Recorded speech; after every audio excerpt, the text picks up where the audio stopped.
Hi అండి అందరికీ. ఈరోజు మనం కరివేపాకు పొడి అయితే చేసుకోబోతున్నామండి. ప్రాసెస్ అయితే చూసేద్దాం.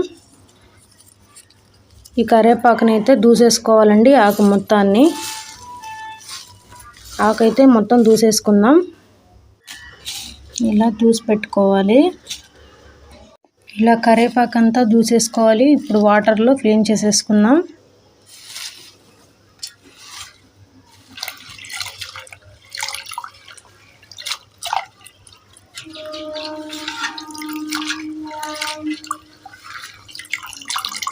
వాటర్ అంతా పిండేసుకొని ఒక మెత్తటి క్లాత్ మీద పొడి పొడిగా చల్లేసుకోవాలి.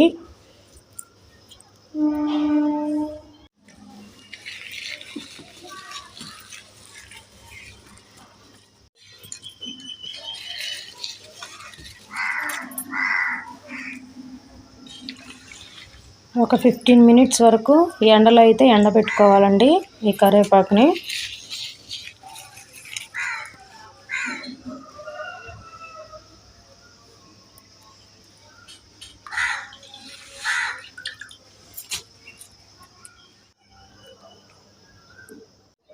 మినిట్స్ అయితే అయిపోయిందండి.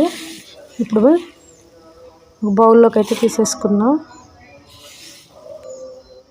స్టవ్ ఆన్ చేసి ప్యాన్ అయితే పెట్టుకున్నానండి. ఇప్పుడు కరివేపాకుని అయితే ఇందులో వేసేస్తున్నాను. అవి బాగా వేపుకోవాలి.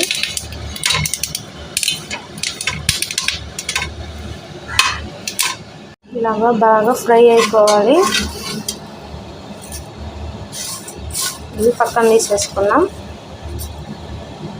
ఇలా బాగా ఫ్రై అయిపోవాలండి. ఒక 100 గ్రాముల ఎండుమిర్చిని అయితే బాగా వేయించుకోవాలి. కొంచెం ఆయిల్ అనేది వేసుకున్నానండి. ఎండుమిరపకాయలు అయితే వేగిపోయండి. పక్క తీసేసుకున్నాం. కొంచెం ఆయిల్ అయితే వేసుకున్నాం. ఒక 50 గ్రామ్స్ ధనియాలు వేస్తున్నాను.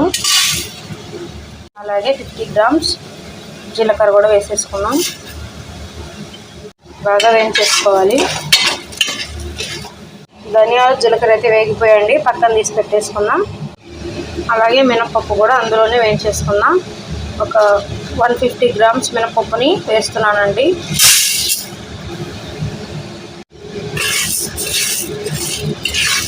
కొంచెం గోల్డ్ కలర్ వచ్చే వరకు వేయించుకోవాలి. మినపప్పు అయితే ఇలా దూరగా అయితే వేయించుకోవాలండి. ఇప్పుడు ఒక ప్లేట్లోకి అయితే సర్వ్ చేసేసుకున్నాం. అన్నీ అయితే మిక్సీ పట్టేసుకున్నానండి. లాస్ట్లో అయితే ఒక 5 తెల్లగడ్డల్ని కచ్చపచ్చగా మిక్సీకి వేసేసుకున్నాను. చాలా టేస్టీగా ఉంటుందండి. తప్పకుండా ట్రై చేయండి.